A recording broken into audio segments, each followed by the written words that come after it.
Sinasalaula tayo ng administrasyon ni Bongbong Marcos. Maraming nagsalita bago sa akin at nababanggit ang salitang suka. Alam mo ninyo, ang suka ang kalaban ng tanso. Tama, tama. Ang suka ang kalaban ng pekeng ginto.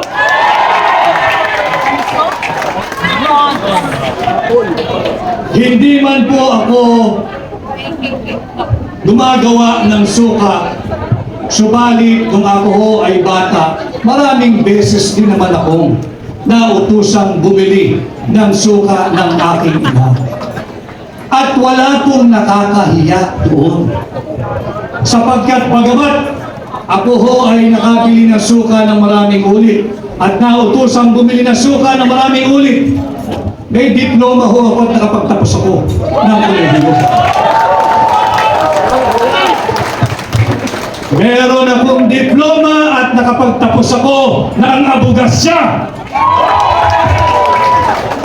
At higit sa lahat, meron akong certificate na nagpapatunay na ako ay isang ganap na abogado. Kaya ako ay natutuwa kung ito man ang Team Suka. Isa po akong proud member ng Team Suka. At ating pong lalabanan ang Team Sinusuka.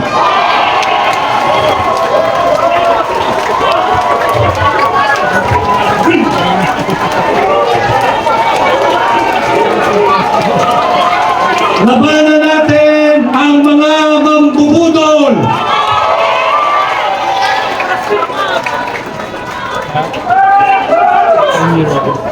Sabi ni Konsehal Rani Ludovica, labanan ang team.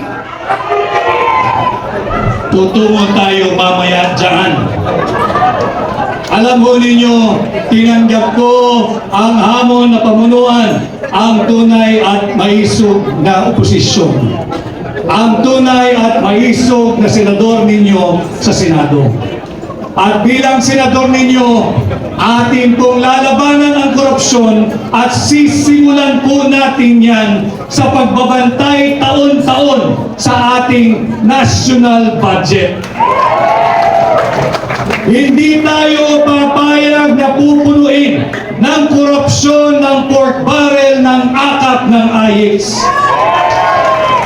Babantayan natin taon-taon ang ating national budget nang sa ganon, hindi na magkaroon ito ng 28 blanco at nauwi sa tinatawag nating GAA. Subalit bilang senador ninyo, kailangan ko po ng katulong. Kinakailangan kong makasama sa tulong ninyo ang isang veterano, mambabatas, matapang, magaling. Dalhin po natin sa Senado si Senador Attorney Dante Marcoleta. At hindi lamang po isa, kinakailangan pa natin magsasama ng isang veteranong abogado. Matagal na hong naglingkod dito sa mababang kapulungan. At minsan ding naging Chief of Staff sa Senado. Ang matagal ko ng kaibigan, dalhin din natin sa Senado, kasama kong magbabantay ng tao ng budget, si Senador Attorney Raul Lambino.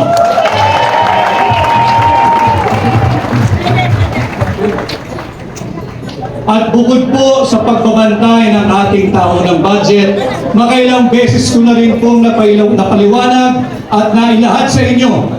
Bilang senador, akin pong aamyendahan ang tinatawag nating plunder law o yung batas laban sa pandarambong.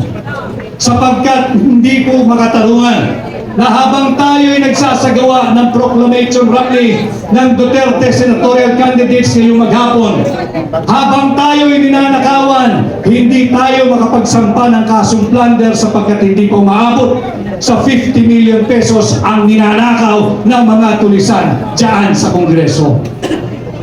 Bilang senador ninyo, aamyendahan ko ho ang plunder law o yung batas laban sa pandarambong, yung threshold na 50 million, ibababa po natin ito sa 1 billion pesos.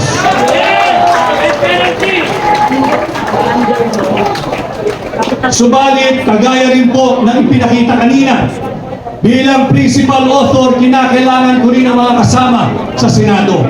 Kinakailangan nating kasama na hahabulin ang mga magnanakaw sa Malacanang. Kinakailangan natin ibalik ang aking mga kasama, ibalik natin sa Senado, Senador Bongo!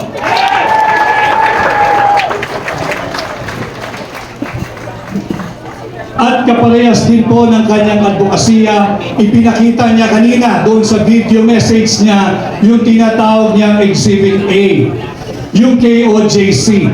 Nakikita natin kung anong inam pag walang korupsyon, kung lahat ng pera ay ginagamit at napapatupad ng tama. Sa Senado, kinakailangan ko rin ng kasama upang amendahan ang plunder law at kinakailangan nating dalhin sa Senado si Senador Pastor Apollo Kibuloy.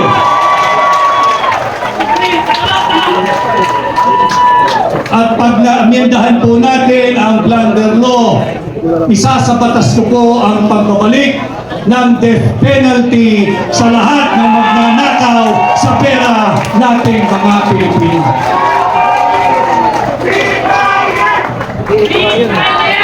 At hindi pa ho nabubuo dyan ang Duterte senatorial candidates. Pag nagawa na po natin yan, meron na tayong pagbabantay sa budget, meron na tayong pagbabantay at pag-amenda sa plunder law, ang pagbabalik ng death penalty, lalabanan din natin ang muling paglaganap ng illegal na droga.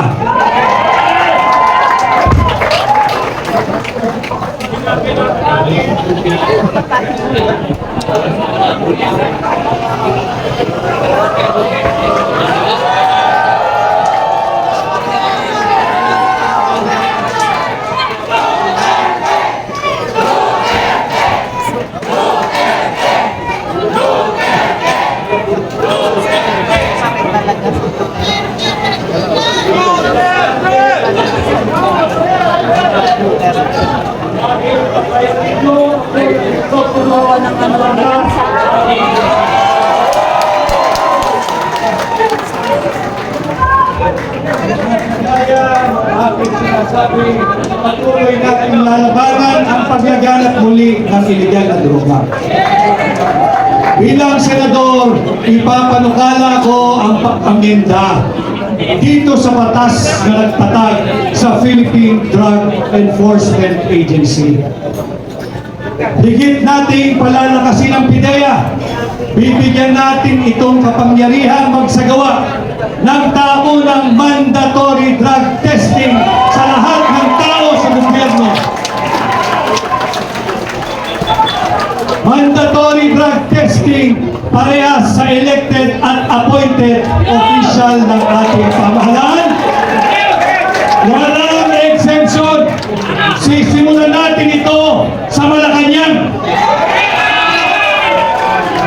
At para magawa natin yan, kinakailangan ko ang isang matapang na namuno na dati ng laban kontra sa illegal na droga. Ibalik natin sa Senado si Senador Bato de la Rosa.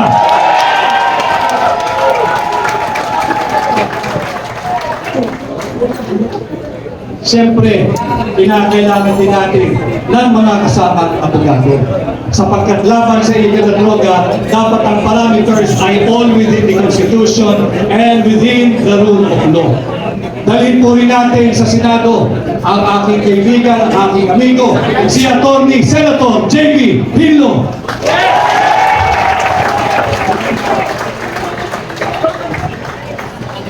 Nabanggit din ho kanina na ito'y mabait, subalit matapang din sa totoong buhay. Dalhin din po natin sa Senado, lalaban sa illegal na droga, si Senador Philip Salvador.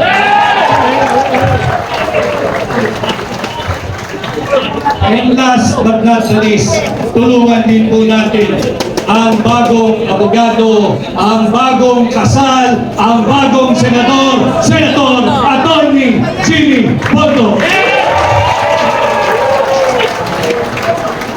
ito po ang bumubuo ng Duterte senatorial candidates. Tulungan niyo po lahat kami manampanya, tulungan niyo po tayo lahat na madapunta sa Senado. Ang issue po natin ngayon ay ang maanumalyang 2025 budget. Subalit pilit nilang minilihis kung kaya't winersa nilang ipasok itong unconstitutional na impeachment complaint laban kay Vice President Inday Sara Duterte. Sinasabi kong unconstitutional sapagkat pinangalanan nila itong verified impeachment complaint. Alam ng mga abogado rito, pag sinabi mong verified, dapat ito'y nabasa mo.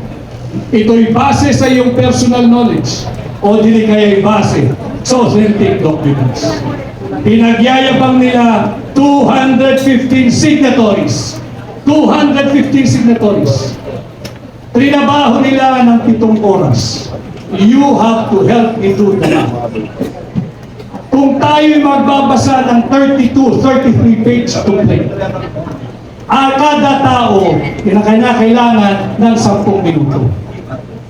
Sa loob ng 1 oras, 6 na tao lamang ang makakapagbasa at makakapag-unawa ng complaint na yun. 6 na tao sa loob ng 1 oras, i-multiply mo ng 7. 42 lamang ang maximum na makakabasa at makakaintindi ng verified impeachment complaint na yan. Saan galing ang 215?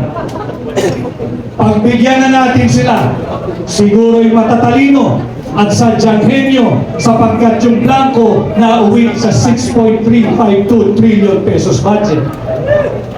Kung makakabasa po ay 2 mambabatas kada 10 minuto, meron lamang pong makakapirma at makakaunawa ng 12 sa loob ng 1 oras.